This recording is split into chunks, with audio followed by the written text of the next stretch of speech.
आज हम एनालिसिस करेंगे shipping corporation of India, ACI short form में इसको बोलते हैं हम। एसीआई इसको शॉर्ट फॉर्म, इसका एनएसई का नाम है एसीआई।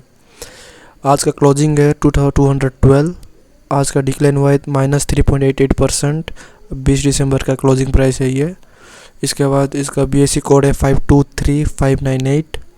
ये सिंपली ये शिपिंग में काम करता है। जो अभी शिप वगैरह होता है वो ना ट्रांसपोर्ट का काम भी करता है। ये सिंपली इधर लिखा है it's one fleet include bulk carries. वो क्या क्या करता है? Bulk carries, crude oil tankers, product tankers, ये सब इसके पास सब ना, इसके पास बहुत बड़ा बड़ा शिप रहता है जो ओन करते हैं ये। वो क्या क्या सब इसके बाद इसका इंक्लूड हुआ है bulk carries, crude oil tankers, product tankers, container vehicles. आप इसको रीड मोर करके आप देख सकते हो क्या है क्या नहीं है। इसके बाद इसका अबाउट में सिंपली लिखा है shipping corporation of India is engaged involve in business of transporting goods and passengers. ये सिंपली ये ट्रांसपोर्टिंग क्या करता है? गुड एंड पैसेंजर्स को। गुड मतलब जो सामान वगैरह हम रखते हैं शिप में, इसको सिंपली वो ट्रांसपोर्ट करता है, और पैसेंजर्स लोग को भी। इसके बाद इसका मार्केट कैप कितना है? 9858 CR, मतलब मिड कैप में है, क्योंकि 5000 CR से 20000 CR के अंदर में है, तो मिड कैप का स्टॉक है ये। इसके बाद इसका CMP कितना है? 212। बुक वैल्यू है इसका 161। तो फिर इसका 52 वीक हाई है 385, 52 वीक लो है 159, और स्टॉक पी है 9.85। लोग एज्यूम कर रहे हैं, लोग में से मैं भी हूँ, क्योंकि स्टॉक मैं भी लिया हूँ। और मेरा ना कितना लॉस हो रहा है, एक मिनट मैं आपको बता रहा हूँ।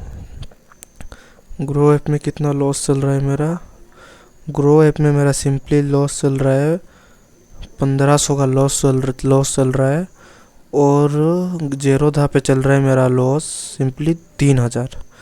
ओवरऑल मेरा ना 4500 का लॉस चल रहा है मेरा स्टॉक में। मैं क्यों ले आया मैं सोच रहा हूँ अभी मैं। इसके बाद फिर भी इसका एनालिसिस कर दे रहा हूँ मैं। इसका लोग सोच रहे ये 10% का दे, 9.85 मतलब अप्रोक्सीमेटली 10% का दे रहा है ये रिटर्न। इसका बुक वैल्यू कितना है? 161 है। तो फिर सिंपली इसको 2 से 5 के अंदर रह रहा है कि नहीं देखेंगे। सिंपली इसको डिवाइड करेंगे 212 से 161। 212 डिवीज़न 161 कितना है? 1.31। मतलब अभी इसमें इन्वेस्ट नहीं कर सकते हम। ये मतलब 2 से 5 के अंदर नहीं है, 2 से बहुत नीचे 1.3 में है।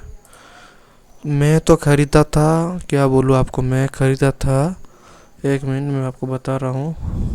ग्रो ऐप में कितना पे ख़रीदा था मैं ये मैं सिंपली ख़रीदा था इसको ये 211 चल रहा है अभी। मैं ख़रीदा था इसको 381 में। ये भी इलेक्शन टाइम में ही ख़रीदा था, RBNL के टाइम पे ही। ऊपर जाएगा मैं सोच के, मतलब ये 385 इसका हाई है, ऑल टाइम हाई। मैं 381 पे ख़रीदा हूँ, फिर भी मैं लॉन्ग टर्म के लिए ख़रीदा हूँ। अभी लॉस तो हो रहा है, फिर भी वेट करेंगे और कितने साल के लिए। इसके बाद इसका डिविडेंड कितना है? 0.24% है। इसका ROC 7.43%, मतलब बहुत बुरा है। बुक वैल्यू तो बहुत बुरा गया। स्टॉक भी तो ये तो 10% दे ही नहीं रहा है, इसको हम चेक करेंगे। ROC भी 20% से कम है, 7.43। ये भी क्राइटेरिया गलत। इसके बाद ROE रिटर्न ऑन इक्विटी कितना? 8.49%, मतलब ये 15% से ऊपर भी नहीं है ये भी गलत। इसका फेस वैल्यू इसे ये 10 है। ऑपरेटिंग प्रॉफिट मार्जिन 5 साल कितना? 28.5 है। स्टॉक पी से ज़्यादा है, ये सही दिखा रहा है एक। इसके बाद INT coverage, interest coverage ratio कितना है? 6.88 है। मतलब ये इसके पास इतना फंड है जो ये 7 साल, अप्रोक्सीमेटली 7 साल तक वो फंड इसको क्लियर कर सकता है, 7 साल के अंदर। इसका डेप टू इक्विटी कितना है? 0.32। 1 से नीचे डेप टू इक्विटी बहुत सही है। इसके बाद इसका EPS 21.5, ये चेक करेंगे, एक मिनट देख लेंगे। फास्ट सेल्स ग्रोथ 3 ईयर्स का कितना है? 10.9% है। अप्रोक्सीमेटली 11% इसका सेल्स ग्रोथ हुआ है 3 साल में, कुछ ज़्यादा नहीं हुआ है, बहुत कम हुआ है। इसके बाद EPS अर्निंग पर शेयर 21.5 है। सिंपली इसको 21.5 सिंपली माइनस करेंगे, इसका 3 साल का देखेंगे। 3 साल का देखेंगे कितना है? EPS 13.27 माइनस 13.27, 8.23 पर शेयर वो दे रहा है, रिटर्न दे रहा है वो 8.2। एक साल में वो 8.23 का रिटर्न दे रहा है। इसको परसेंटेज में निकालने से इसको सिंपली डिवाइड करेंगे 13.27 से, 13.27 इंटू 100 करेंगे, परसेंटेज में चाहिए। 62% का रिटर्न दे रहा है वो एक साल में। क्या बोलूँगा मैं। इधर एनालिसिस करने के बाद मेरे को पता चल रहा है कि अभी मेरे को पता चल रहा है ये पर शेयर 62% का रिटर्न दे रहा है पर शेयर में। तो फिर इसका ये है। इसके बाद इसका पॉजिटिव पॉइंट तो कुछ नहीं है, नेगेटिव पॉइंट तो भर भर का है। Tax rate seems low, the company has delivered a poor sales growth 5.43 over past 5 years। Company has a low return equity 11 point. इसका सब गलत ही है, इसमें इन्वेस्ट ही नहीं करने का है अभी, इसमें इन्वेस्ट ही नहीं करने का है। इसका बुक वैल्यू अब इन्वेस्ट करने के लिए नहीं है। फर्स्ट पॉइंट ये तो मेन पॉइंट है, बुक वैल्यू में इन्वेस्ट नहीं कर सकते, 2 से नीचे है। आरओसी कम है, आरओई कम है, डेब्ट टू इक्विटी कम है। सबसे मतलब डेब्ट टू इक्विटी ही अच्छा है इसका पॉइंट में, 1 से नीचे है, बहुत ज़्यादा कम है। इसके बाद ओपीएम वगैरह सही है, इतना भी सही नहीं है, ईपीएस भी चलेगा। इसके बाद इसका कितना आया 62.0, मतलब ऑलमोस्ट 62% वो रिटर्न दे रहा है। इसको फेयर प्राइस निकालने के लिए सिंपल हम क्या करेंगे, 62 डिवाइड स्टॉक पी कितना है 9.85, 6.29, 6.29। करंट मार्केट प्राइस कितना चला 212, 1300 में चलना चाहिए ये 1300 में। इसका फेयर प्राइस है 1334, बट ये क्यों चल रहा है पता है आपको। इसमें ना बुक वैल्यू वगैरह सब गलत है, इन्वेस्ट नहीं करने का बोल रहा है। बट ईपीएस में ना इसका अर्निंग पर शेयर जो है वो परसेंटेज ज़्यादा अच्छा दिख रहा है 3 साल का देखेंगे तो, क्योंकि 3 साल में 2021 में था ना 13.27, इसके बाद 16.96, 17.18, 2024 में गिरा है। जब मैं लिया हूँ तभी गिरा है ये, हर वक्त ग्रोथ ही हो रहा था ये। 6 माइनस से 19 कोरोना के बाद प्लस 2020 में प्लस में, या 21 को प्लस, 22 में इससे ज़्यादा, इस 23 में इससे ज़्यादा, 1% नहीं फिर भी इससे ज़्यादा, 2024 में ही गिरा है। तो फिर इसका 3 साल का देखेंगे तो फिर सही है। मतलब क्या सही है, इसका ईपीएस सही है।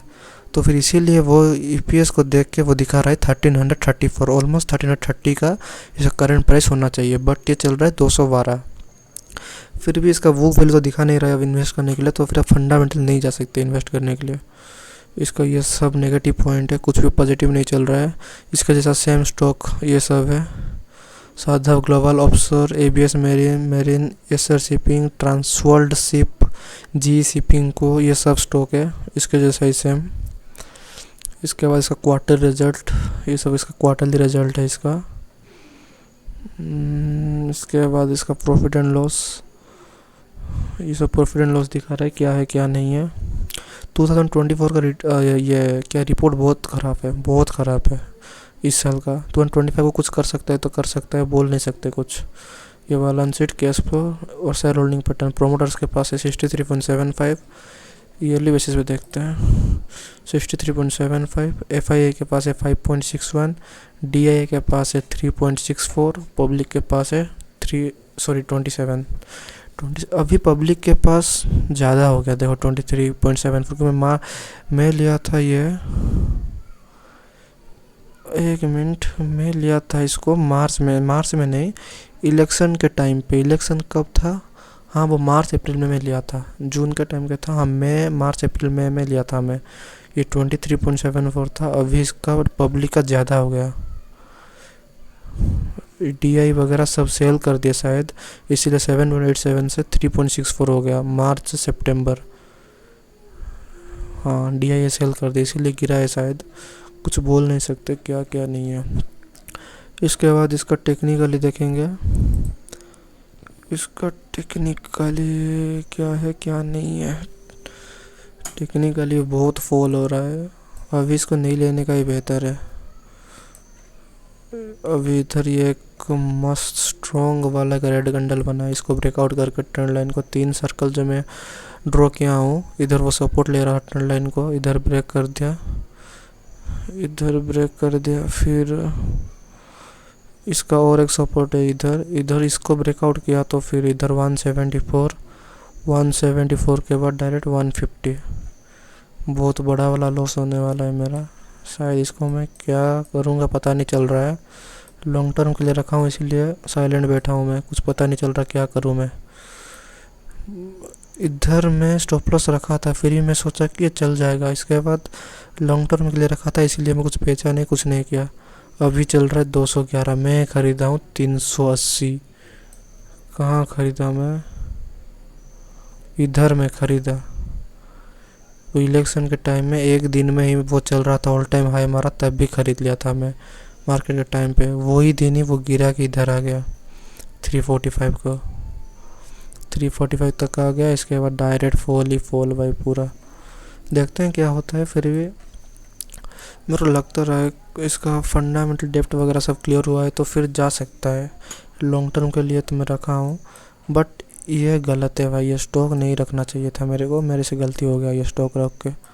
तो टेक्निकली सिंपल ट्रेंड लाइन आ रहा है, इसको ब्रेकआउट किया है, इसको ब्रेकआउट किया तो सिंपल 174, और इसको ब्रेकआउट किया तो आप ले सकते हैं। इधर एक ब्रेकआउट किया तो आप ले सकते हैं, इधर ब्रेकआउट किया तो आप सिंपली छोटा सा स्टॉप लॉस रख के, इधर ब्रेकआउट किया तो हम सिंपली छोटा सा स्टॉप लॉस रख के,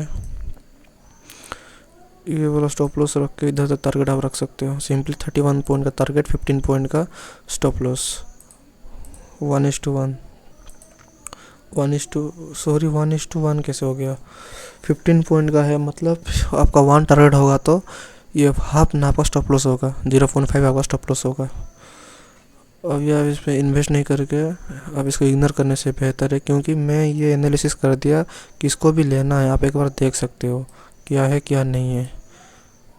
इधर वो सपोर्ट ले लिया तो फिर कुछ हो सकता है, इधर तक जा सकता है। इधर सपोर्ट ले लिया तो इधर वो इधर 1 मिनट में आपको ड्रॉ करके इधर वो सपोर्ट ले लिया तो फिर इधर तक जा सकता है वो। मेरे को लग रहा है ये ब्रेकआउट हो जाएगा शायद, क्योंकि अभी क्राइसिस वगैरह, मतलब यूएस का रेड कोड वगैरह चल रहा है। इसके बाद बैंकिंग सेक्टर वगैरह फॉल हो रहा है ये 3 दिन में, 18, 19, 20 ये सब फॉल हो रहा है। इसके बाद और क्या था, रेड कोड वगैरह हो रहा है, बैंकिंग सेक्टर फॉल हो रहा है, ऑटोमोबाइल सेक्टर फॉल हो रहा है। इसीलिए कुछ सेंसेक्स 2000 पॉइंट गिर चुका है भाई 3 दिन में। देखेंगे पहले इसके बाद क्या हो रहा है। पहले तो ऐसे मैं कभी नहीं देखा था ऐसे। ये पहले कब हुआ था? 2015 या ऐसे कब हुआ था रेड कोट यूएस का। जब रेड कोट हुआ था 2015 में अच्छा वाला गिरा था, तब तो मैं स्टॉक मार्केट में नहीं घुसा था। अभी देख रहा हूँ मैं रेड कोट वगैरह का इम्पेक्ट क्या होता है।